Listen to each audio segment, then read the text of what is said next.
ditemukan tadi malam dan bisa kembali ke Makassar pada hari ini. Ya.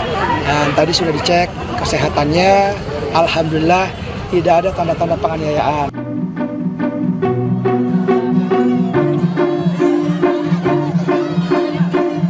Tangis haru dan rasa syukur dirasakan orang tua balita yang berhasil diselamatkan dari penculikan.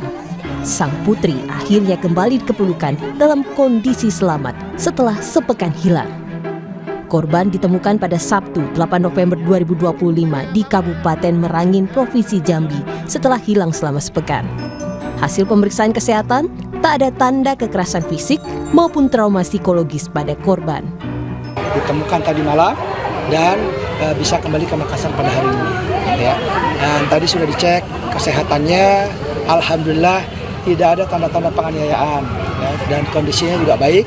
Secara psikologis juga sudah dicek, ya. Dari Bu Kadis juga sudah ngecek semuanya, alhamdulillah dalam kondisi yang sangat baik. Anaknya juga ceria, baru kita terima anaknya, ya. Jadi akan kami dalami pelaku-pelakunya, jaringannya, tindak pidananya. Korban dilaporkan hilang pada 2 November saat menemani sang ayah berolahraga di Taman Pakui Sayang, Kota Makassar, Sulawesi Selatan. Dalam rekaman CCTV, korban dibawa secara tergesa-gesa oleh seorang perempuan tak dikenal. Saat ini, para pelaku penculikan telah ditangkap dan tengah diperiksa di Polrestabes Makassar. Jadi untuk kejadian sendiri memang sudah sekitar 1 minggu, 6 hari yang lalu. Dan anggota kami memantau pergerakan dari pelaku ini melalui saksi-saksi yang ada di lapangan, juga CCTV yang kami lihat. Nah, dari pengembangan para pelaku itu diketahui ada pelaku yang ternyata tinggal di tempat lain, gitu ya, sehingga kami juga mendatangi ke sana, ke Jawa Tengah, dan dari situ kami mendapatkan keterangan bahwa korban sudah berada di Jambi. Nah, ketika berada di Jambi, kami berupaya juga untuk melakukan pelacakan, di mana korban ini diserahkan terakhir kepada orang yang melakukan transaksi untuk mendapatkan anak tersebut. Sehingga dari situ kami berhasil menemukan anaknya di Jambi, di tengah pedalaman begitu, tengah hutan. Setelah itu kami bernegosiasi untuk bisa mengambil kembali anaknya dan bisa kembali lagi ke Makassar pada hari ini. Oke, dari peristiwa ini ada berapa pelaku yang terlibat, Pak? Dan selama sepekan hilang, korban dibawa kemana saja? Untuk pelaku, besok kami akan rilis. Sampai saat ini kami masih melakukan pemeriksaan. Nah, jadi pemeriksaan itu dilakukan maraton mulai dari beberapa hari lalu. Besok kami akan rilis beberapa pelaku dan perannya masing-masing. Oke, berarti bisa dibilang pelaku ini tidak hanya dari Makassar yang kemudian tadi di rekaman CCTV yang hanya menggeret korban begitu ya Pak? Berarti ada ada pelaku lainnya begitu yang kemudian membentuk sebuah jaringan untuk melakukan peristiwa ini? Nah, yang jelas memang pelakunya ada beberapa, ya, karena memang ini kan dilakukan dari satu tempat ke tempat lain. Jadi ada beberapa, dan ini masih kami lakukan pemeriksaan semua. Apakah pelaku ini bagian dari sindikat penculikan anak, Pak? Karena pelaku menjual melalui media sosial? Ya, memang diketahui ada pemesanan dari orang-orang tertentu untuk mendapatkan korban. Tapi memang ini semua masih kami dalami, Pak Valen. Ada pemeriksaan yang sedang kami lakukan. Nah, insya Allah besok sudah bisa kami jelaskan semua ke halayak umum untuk semua kegiatan mulai dari awal, kemana saja, dan pelakunya berapa orang. Nah, itu besok kami akan jelaskan semua.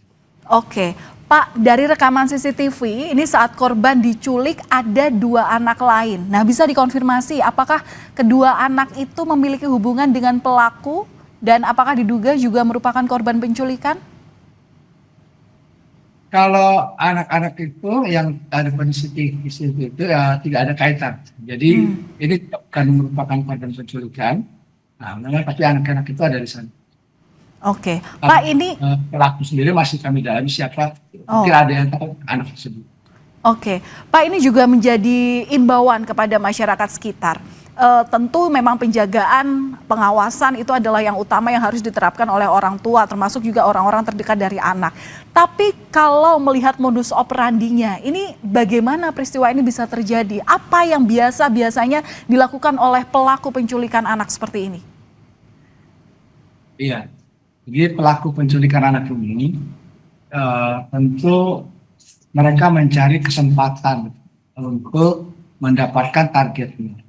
Ya, jadi ketika ada anak-anak yang sendirian, ya, tidak diawasi oleh orang tuanya, kemudian mungkin ada niat ya dari si pelaku untuk melakukan penculikan, sehingga ini bisa dilakukan kemarin.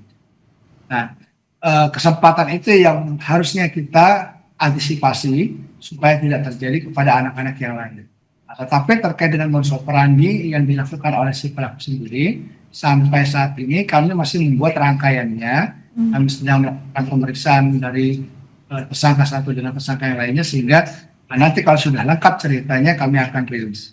Oke, kami apresiasi penindakan yang dilakukan oleh Polri sehingga anak bisa kembali ke orang tuanya, ke pangkuan orang tuanya. Tapi kejadian ini, korban balita usia 4 tahun ini adalah korban pertama atau sudah ada korban lainnya juga, Pak?